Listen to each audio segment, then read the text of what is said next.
இன்னைக்கு ஆப்பர்ச்சுனிட்டி இருக்கும், அன்னைக்கு பண்ணுங்க. சரிப்பா, நான் அப்படியே முடிச்சிடுறேன். ஏன்னா அவர் பேசினே இருப்பாங்க. அவருக்கு உடம்பு சரியில்லை இருந்தாலும் எனக்கு தெரியும்.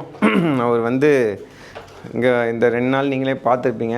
டெக்னிக்கல் மட்டும் கிடையாது, சைக்கலாஜிக்கலாக உங்களை மண்டையெல்லாம் க்ளீன் பண்ணி தான் இங்கேருந்து அனுப்புவார். ஸோ தட் அவருக்கு எப்போவுமே இங்கே வரவங்க இங்கேருந்து போகும்போது கிளியராக போகணும், அவங்களுக்கு புரிஞ்சிருக்கணும், அவங்க போய் ப்ராஃபிட் தான் பண்ணணும்.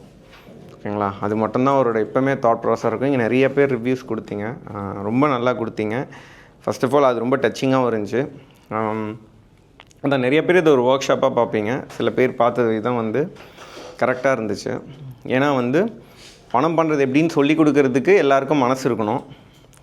அது இருந்தால் தான் சொல்லித்தர நினைப்போம். இப்போ ரொம்ப வருஷமாக பண்ணிக்கிட்டு இருக்காங்க. அதுவும் எதுவும் ஒன்று சொல்லி கொடுத்துட்டு இதெல்லாம் பணம் பண்ண முடியும்லாம் சொல்ல முடியாது. ஓகேங்களா? ஏன்னா இவர் இவ்வளோ பேர் தேடி வராங்க. அப்படி இருக்கிறதுக்கு ஒரு மெயின் ரீசனே வந்து அவரோட டிசிப்ளின், அவரோட ஆனஸ்டி. அதான் சொன்னேன், லஞ்சில் வந்து சீக்கிரம் முடிங்க, தலை சுற்றுதுன்றீங்க, கிளம்பலான்னா இப்போ இருப்பா நேற்றே கொஞ்சம் கம்மி லாக் ஆகிடுச்சு, கொஞ்சம் பேருக்கு புரியல மாதிரி இருக்குது, எனக்கு அவங்களுக்கு புரியணும் தெளிவாக்கணும்னு சொல்லிட்டு சொன்னார். அதுக்கு நான் கேட்டேன் எவ்வளோ நேரம் போகும் அப்படின்னு திருப்பி உடனே ரிப்பீட் பண்ணிட்டுருக்கீங்கன்ட்டு. அவர் ஆனால் ஒரு விஷயம் சொன்னார், எனக்கு ஃபுல்ஃபில் ஆனால் தான் கிளாஸ் முடியும் அப்படின்ற ஒரு தாட்டு.